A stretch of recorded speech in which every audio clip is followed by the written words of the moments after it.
Welcome, guys, to another episode of the Golden Point UAE with me, James, and Shazzy. How you doing? James, I'm doing great. Great to be back. Very excited about today's show. I'm excited about every show, but today's show, as you can see, we're going to talk about your shirt in a second. Normally it's your shirts that we're talking about, but as you can see, I've got my Padelae shirt on It's here. an OG. This is where my amazing career started, James. So are you saying that it's Padelae's fault? Yes. Right, okay, cool. Yes. Good to know. But I've told the story before. Yeah. I ended up at Padelae because they were doing an event with Juan Martin Diaz, 14 times world champion. Yeah. And I went there, met my first coach, Francesco, and this was at the time one of a very few paddle clubs in Dubai. When was this? 2021? We're talking 2020 or 2021? 2021. Yeah. Okay? And that was my home. Yeah. They ultimately they saw I was so amazing, so that they sponsored me. Right. Okay. And the guy that sponsored me is here today. Okay. Hussain Badri has been obsessed with sport since childhood. From representing India at under 19 and under 21 level in softball to competing across multiple disciplines, sport has always been central to his life. He first played paddle in Dubai back in 2014 when the sport barely existed here. Fast forward to today, he is the Chief Padel Officer at Padelae, one of the region's leading clubs, helping shape tournaments, community, culture, and player development in the UAE. Today, we're going to unpack what it really takes to run a paddle club, where the UAE scene is heading, and whether this growth is actually sustainable. This introduction on the Golden Point UAE is brought to you by RYZE. Embrace the kombucha magic. Welcome, Hussain. Thanks, Jazzy. Thanks, James. Okay. How's it going? Just to clarify, it was Liao who sponsored you, not me. Okay. I'll put that up there. Very important disclaimer. You can stay. Because if it had been you, I'd ask you to leave. That would show very poor judgment. So, Hussain, welcome Let's do to this. the Golden Point UAE.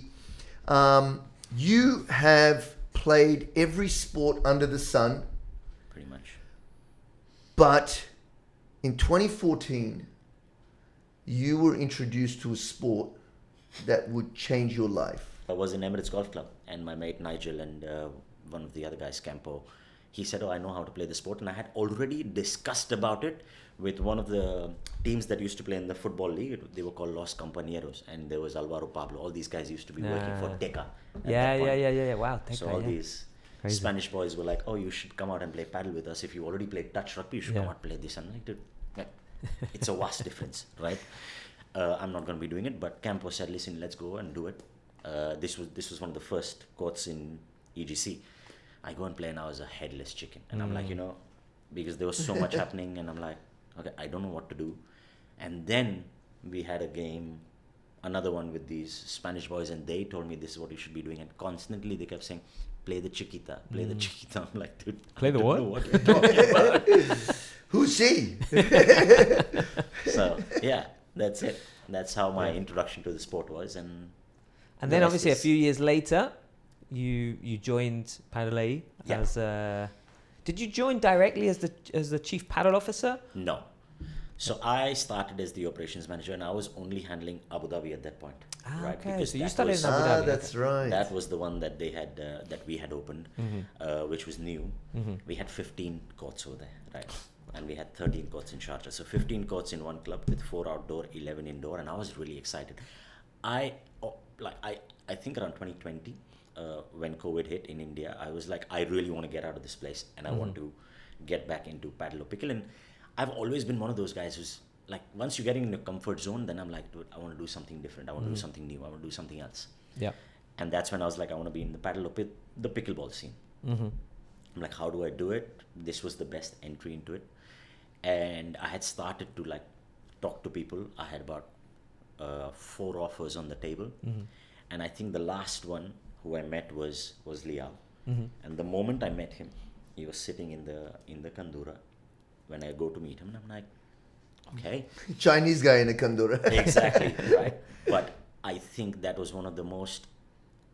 It was one of those meetings that really got me going. Like, you're looking for inspiration sometimes. I was taking a 1 month sabbatical. I had already worked with a tennis academy, and I'm like, okay, I'm done with this. Now what do I do? So I was looking at all my options and saying, what am I going to do next?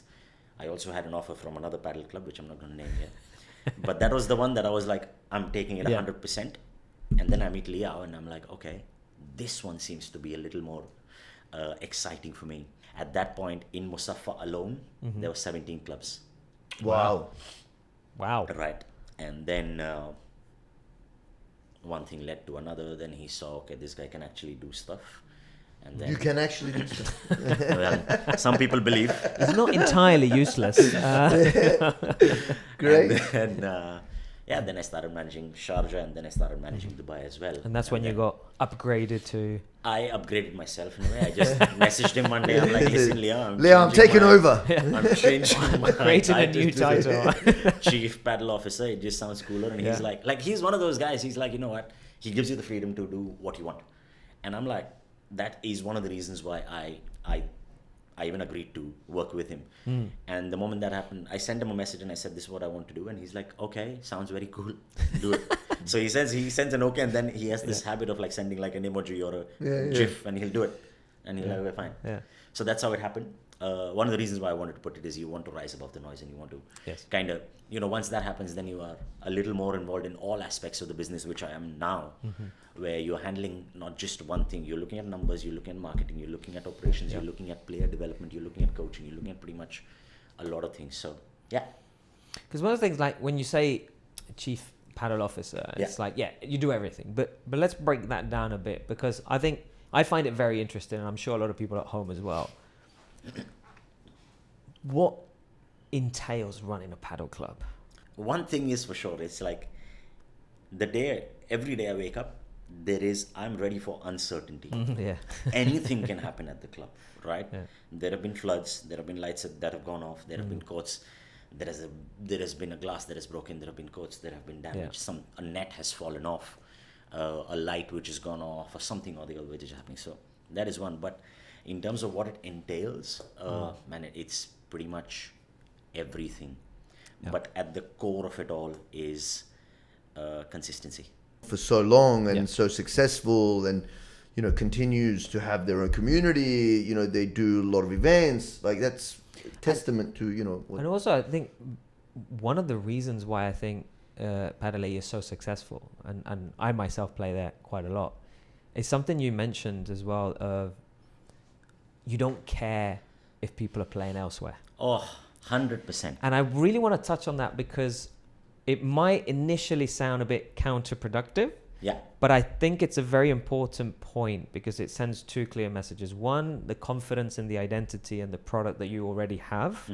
And B, that kind of sense of freedom and community that this sport so desperately needs, because you might not have availability at the time that players want to play, or you're too far away from where their office is or where they live, or whatever the reason may be, right? And I think when you kind of have that mentality, it's a lot easier for players to willingly want to drift back to come into the club, rather than feeling pressured, Yeah, and I think that comes with a lot of, for me, it comes from all the sports that I've played in life, but also it's about not having that, like, okay, so there's this thing that someone had said to me, saying, if you hold a thread, and if you hold it too tight, it's going to break.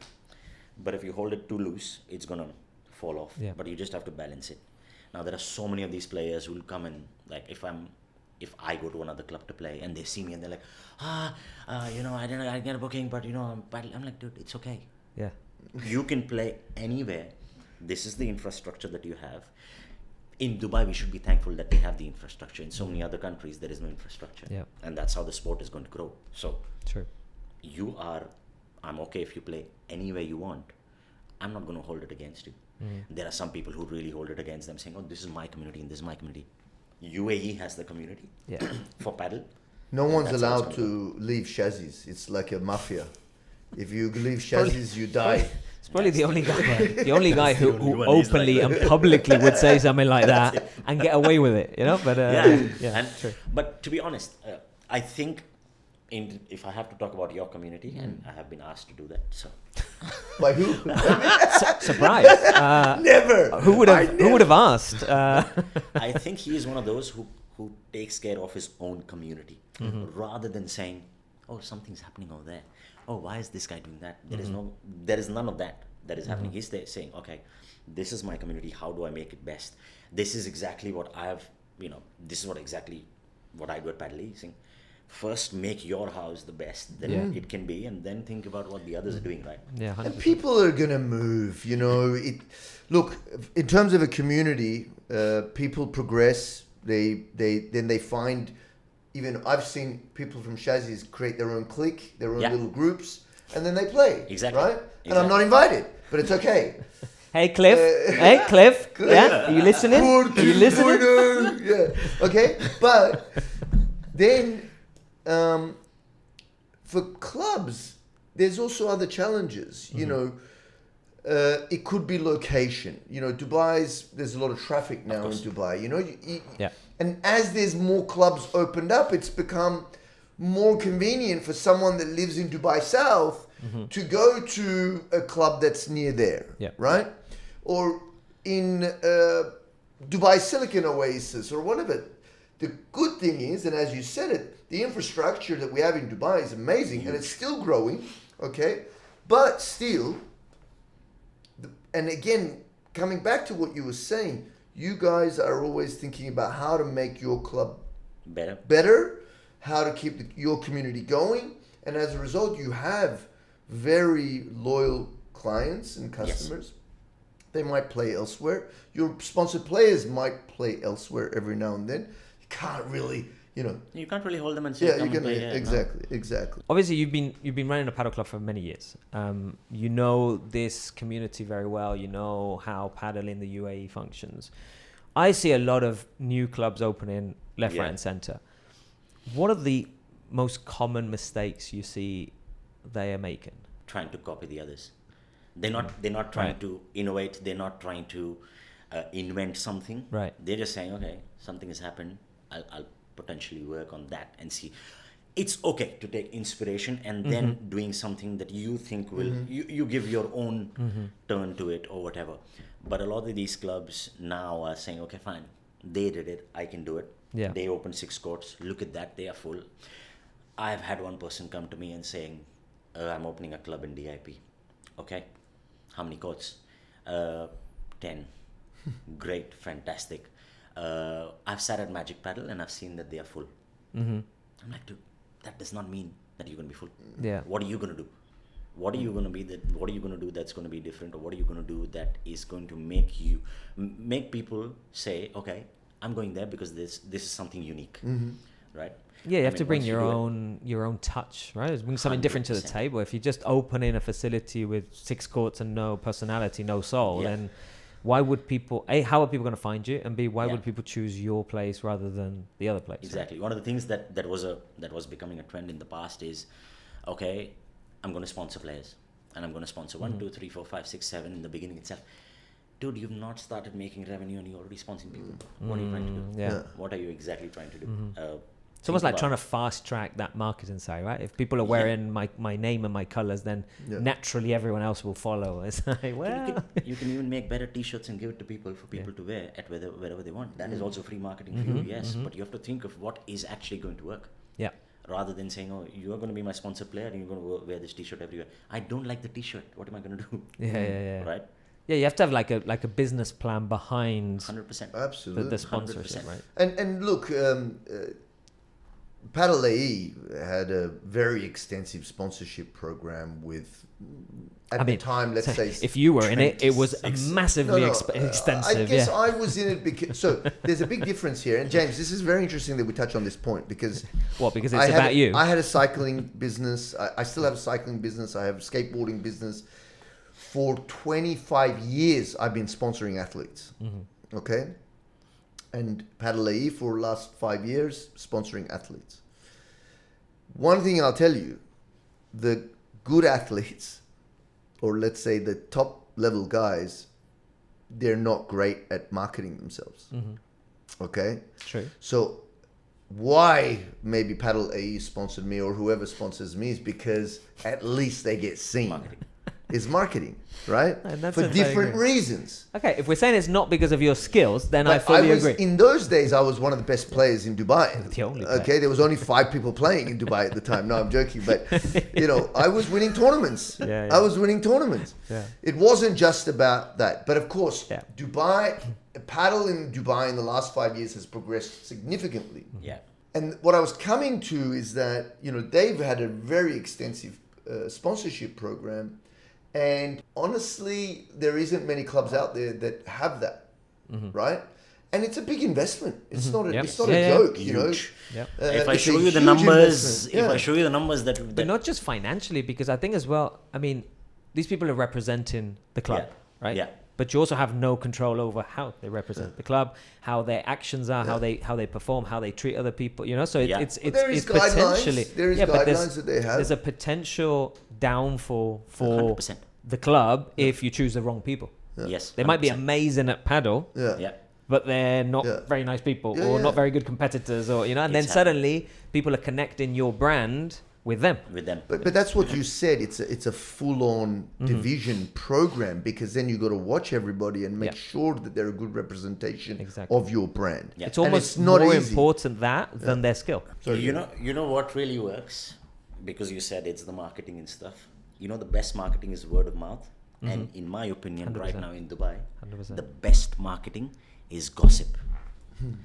Dude, everyone Let's does create it. gossip. Everyone does it. Did you hear? Yeah. And they're like, oh, they sponsored this guy and they did this. Yeah. We let go of all of our, like, we let go of this entire sponsorship program at a time when, I'm not gonna say whatever, but at a time which was really important for us. Which was really important for us, where we were potentially could have been in a transition phase. But the moment we did that, pretty much everyone was talking about Padelae. Oh, they let him go. Oh, see, man, they let me go. Each of those players went to different people, at least 20 people, and said, oh, I'm done now. Can you sponsor me, whatever. Okay. But that worked as marketing, where people were coming in and talking to us and saying, oh, I want to play a game. Can I come? I want to have a chat with you, have a coffee with you. There is no better marketing than gossip, man, right now. Yeah. Interesting. Yeah, yeah. And there's no such thing Negative as reinforcement. as bad 100%. publicity, right? There's nothing as bad publicity. Balancing sports and health. RYZE brings kombucha. Acting as a probiotics drink, it definitely helps you with the muscle recovery with no additional sugar, no carbonation. It's the perfect gut drink for you. So guys, remember, drink RYZE and embrace the kombucha magic. I want to touch, Hussein, on KOC. Yes. For please. those who are King new of to the Dubai, court. King of the I court. was like king of the court for sometimes. I think I would really like to talk about that event from your perspective. I'm wearing a Padel Padel King. King. Oh, we forgot to talk about that earlier, It's my James. Sorry. honorific shirt with Ooh, Jimmy my Carter. surname, because you know, some people have levels. KOC was one of the first events I joined when I moved to Dubai. Right. I think Shazzy's was the first, just because someone had given me his number when I moved here. It's like, Unfortunate, man. speak to this guy. Oh, but he'll you know sort the you first out. event we went to? The first event the first event I played Yes. was with Shazzy, unfortunately, Oh. in Sharjah. In, Padelae. Alright. in Padel. Ah, in yeah, Sharjah. the first event. Oh, the first Yeah. opening. Yeah. The But But the opening first time ceremony. we played was another club, I can't remember. the Big Balloon. Yeah, we No, played but- there, and then we played. Yeah. Nobody else. True. I remember we Yeah. got photos of you Yeah. playing. So that was and there's one picture, I'm going to see if we can put it up on the podcast, where you can see Shazzy's talking to me and I'm walking away with a smile. Uh-huh. And the story of that picture is Shazzy made a mistake. Right. And he turned around and he was like, bro, don't talk to me when I'm executing a shot. And I Executing. told him like 3 seconds before they're both back. And he's just smashed it out of the court. And then it was somehow my fault. But James, honestly, So- you talk too much when Yeah, we play together. Hit it softer. Hit it. Do this. Bro, you want to come play for me or? Apart from that very great venue, terrible experience of playing with Shazzy. One of the first events I joined regularly and I really fell in love with was KOC, because apart from it was happening midweek, which is always nice to have something during the week and not kind of load up the weekends. I walked into a place where the level was really high. Yes. It was competitive. It was fair. Everyone was nice. I really enjoyed, for example, the fact that you or one of your team members would walk around with a microphone and do like little interviews with people. And it was always like a funny and a different way of, and I felt like that was different. And the sense of community in that KOC environment was really, really strong. So I wanted to just hear your perspective on that and how you think KOC has influenced Padelae in terms of growing a community, and how difficult is it to have an event that is so long lasting? The original King of Court was not started by me, right? That was run by the coaches in the beginning, and then when I came in, I saw, okay, this is happening. And what I did see is there was a lot of interaction within the guys who were playing, right? So they were having fun, they were doing all of it. Sometimes they were like, Shazi would be like, okay, you want to play? Come now, or we'll just organize a game. Like, it was more self-organized. And I'm like, if this community can be this good, why don't we take it to the next level and we do it a little better, right? And we kept the concept the same for a while. We said, okay, the best of 3 sets. Then we started evolving. Then we said, okay, fine, we keep the same night. People are still coming on the same night. The thing was, there was always a demand, right? And that's when I said, how do we leverage this or make this better for all the guys who are playing in it? And let me tell you this, everyone who plays in that KOC is super passionate, right? They're coming out there to win every week, pretty much. Some of them are saying, okay, how do I enter this community, and I want to be with these boys and I want to play with them. I have had at least 100 people say that to me, add me to that group, let me come and play this KOC. Dude, it's not your level. Okay, come with a higher level player, whatever. You can do it, but it's not going to be the same experience for you unless you get into that, you get into that group. Yeah. Right? Into the clique. Yeah, exactly. It's also a way for people to aspire to that level, right? It's 100%. because the level's consistent. That's what used to happen. A lot of these players used to play previously on Tuesdays. They used to play and they used to stay just to watch that. Yeah. There were people who used to just come and watch. And now we have like a lot of people who just come in, at least 10 people who will come in on a random Wednesday night and be like, okay, I want to watch what's going on at KFC, or just be there, have a little bit of banter. And that's a huge testament, right? Yes. Because if people are willing to come in their free time in the evening to sit down and watch, it's because you're doing something well. If not, people don't show up. With KOC being a long-standing event, and you've seen the progression of the community and the players, and I think that kind of mirrors a bit the way the sport has been evolving in the country for the last 4 or 5 years. And I'd like to know your opinion on where you think Padel in the UAE is right now, and where do you see it going in the next 5 years? And I think big things are coming for UAE over the next few years. I was having a chat with Radwan from UAEPA the other day as well, and the first thing he said to me, saying, Hussain, we want you to do, because we've been hosting a lot of the UAEPA tournaments. We've been hosting it from the absolute beginning, right? And he said, we want to concentrate more on the youth. And that's the holy grail, if I had to call it, right? I mean, the grassroots, the youth development, the NAS Academy. Robro has now started a youth academy, which is great, right? I mean, the kind of stuff that they are doing is amazing, and I think that is what is going to shape the future. It's great that, again, even for an athlete, right? I mean, all these boys who are now in the youth development program, Fahad Al-Huli, Rashid Walid, even the likes of the ones who are not Emirati, Ali Nahas, Faris. Man, when I see these boys play, they are phenomenal. Like, they are playing some really good paddle. All they need is they need a platform. They need to go out there and perform with the bigger players, get beaten, win better, tournaments over here. That's going to make the difference. So big things coming for them. They finished, UAE's finished 5th in the World Cup. Yeah, which is huge. In the last one. Ahead of Brazil. Exactly. Which is insane. Exactly. And I think, that's what, if I had to talk a little bit about how India kind of progressed in cricket after the 1983 World Cup win, is when things started to get bigger and bigger. 83 cut to 26, where we are a powerhouse now. Right? I mean, we are hosting one of we have the biggest league in the world for cricket. We are producing players which are unbelievably good from the grassroots, and there are so many of them within the Indian Premier League, and I think that's what's going to potentially happen here. You finish 5th, you're looking up to all these boys who have a decent level, and you know, okay, I have to get to that level. Because until all of these Spanish boys came in, you were like, okay, I have a level too, and I'm okay with it. No, but there is another level to get to. Yeah, it shows you what's next, right? Right. Yeah. So, and I think sometimes finishing, like having a strong finish, like being 5th in the World Cup, is that the exact boost that a country needs to say, right, we're good at this. 100%. We just need to invest a bit more and use this. This is kind of like reaffirmation of everything you've been doing up until now. Yeah. And that kind of push to say, keep going.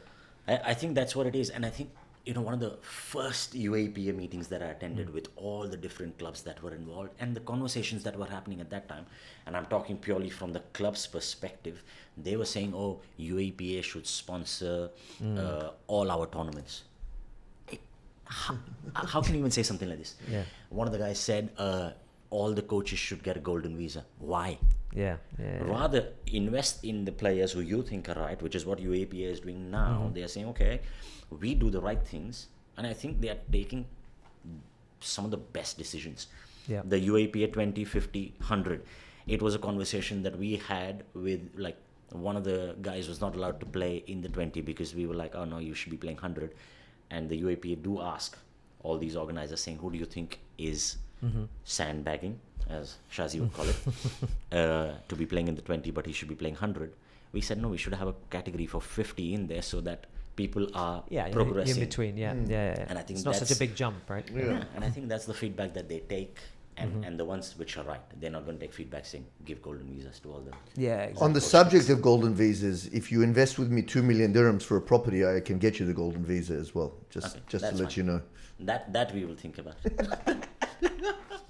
And another thing, just to close this off, is I've seen like a lot of professional players now moving to Dubai. I mean, last weekend we were preparing for one of Shazi's events, and we had John Sands coaching next to us. Lovely guy. We had a little chat with him, and so Javi Garrido messaged me yesterday, and he wanted me to come to NAS for the FIP. But it was like 10 p.m. and you know that's like way past my bedtime. But yeah, they're all here now. Yeah, they're all moving here. And to me, it's a very clear testament as to where this country is going in terms of paddle. When you have the big hitters, the top players saying, you know what, I'm moving to Dubai for whatever reason, but mainly as well because the infrastructure is here to support their growth. 100%.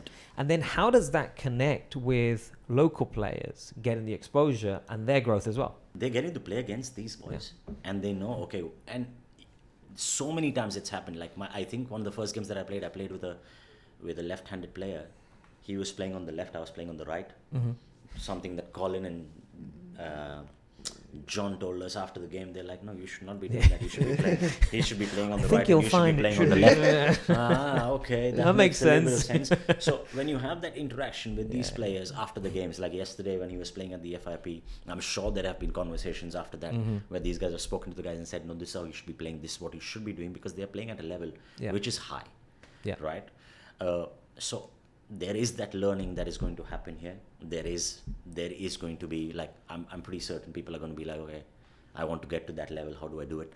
Like, I remember one of the first tournaments that I watched was, I'm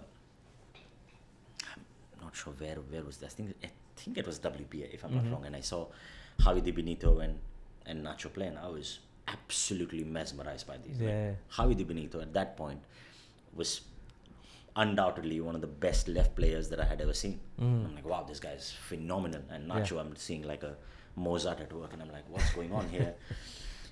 Cut to now we are seeing players that are going, you know, you're seeing someone better and better and better. So it's going to happen. At the Shazi's event that we had on the weekend, John Sands, I mean, getting the ball like millimeters off the ground. It's insane. And I think they can bend their knees more than I can. And you know, that's the issue. The ease in which they fall into the movements, the motion, and then the ball is just consistently hitting the same point all the time. And this much above the net. It's insane. That's it. It's like the margins are unbelievable. Yeah, exactly. So Hussain, you guys have been in the sport and in the business for a long time now, longer than many. and you've seen a lot of players come and go. I'm talking about from the local community. What's your take on levels? Because, you know, there's WPPR now, there's the Shazzy's rankings.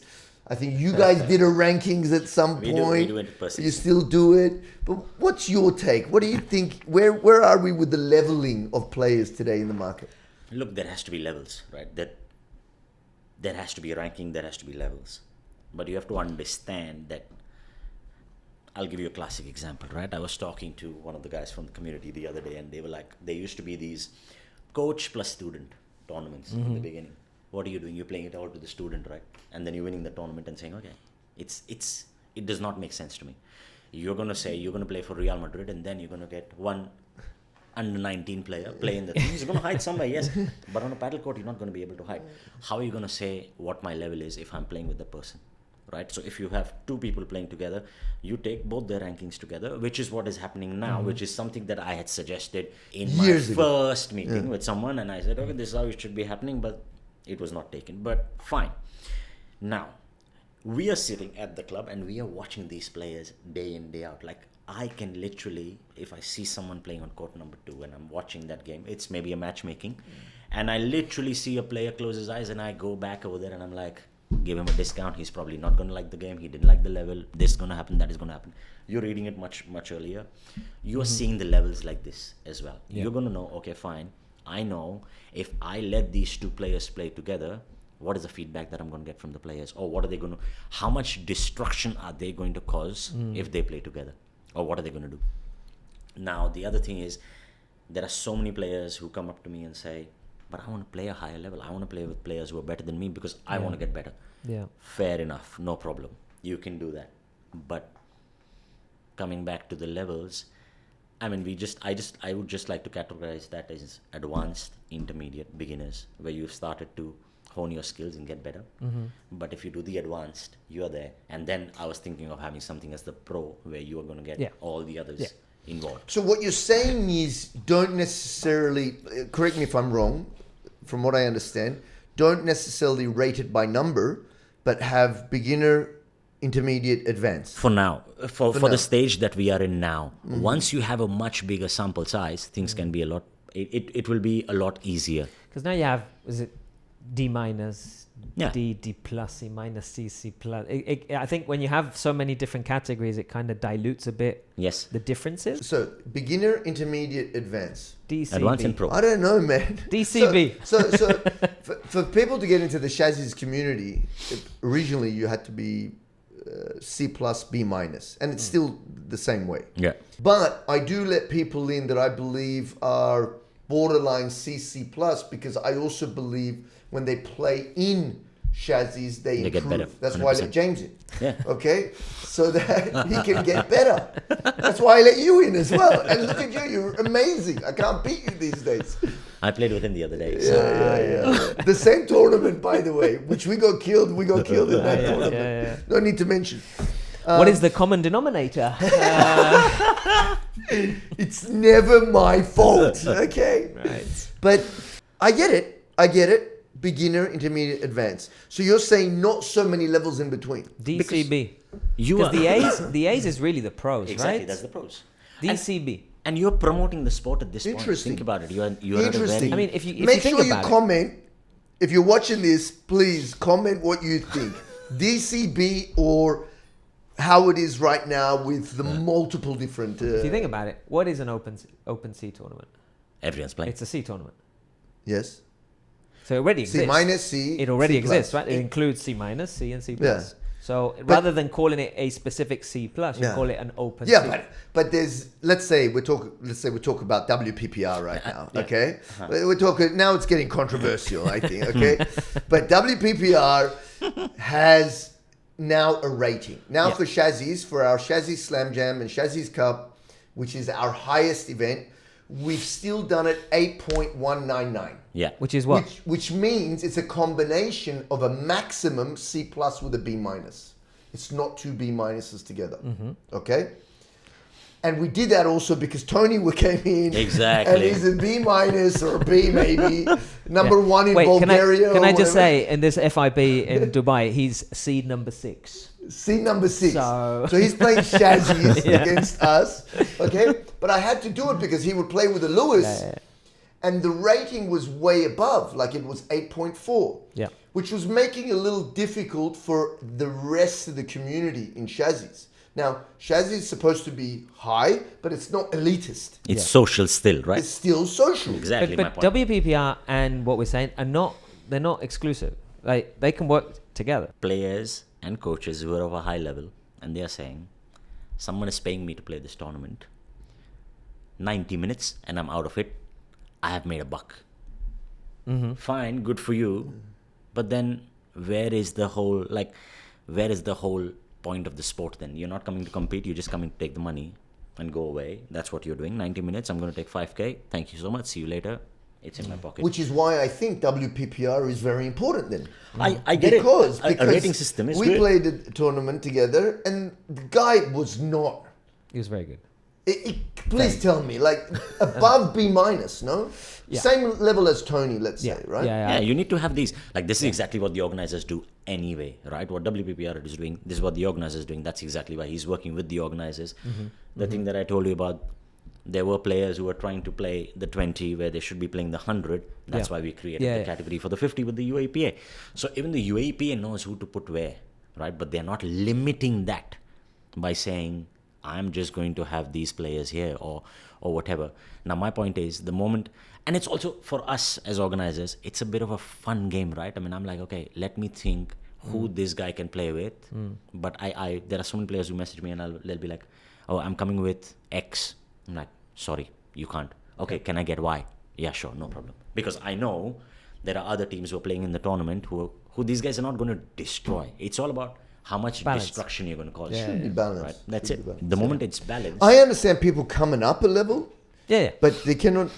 People, I mean, I think, which is again, we come back to the other conversation about money, right? Yeah, exactly. And these are the two things that are, I guess, the controversial things in the paddle community. Yeah. How much prize money do you give? You know, even with Shazzies, it's just 1,000 dirhams. It's not a lot of money. That's it. And many people say, we've had other guests on the show that say there should be no prize money. Do prizes, agreed, get Knox, get Adidas or whatever to give things, El Paddle, but not money. Yeah. Yeah. And then we stop this situation. Put the money for the pros, let them play. 100%. Yeah. I agree. Okay? I couldn't agree more. And people will come and watch that. Yeah. You know, and that's where sponsorship money can really work because people will come and watch those people play and the brand will get exposure. And that is where the money, that is where everyone wins, right? The players win. One, they are whatever. If they win, they make the money. The club wins, the sponsors win. And we also have other people. Okay, there is one more aspect to it is the cafes, the food. That is also selling, right? Yep. So there are so many people who are coming to watch. You're getting to watch a great game. You're going to come out and say, like there have been players who've sat over there.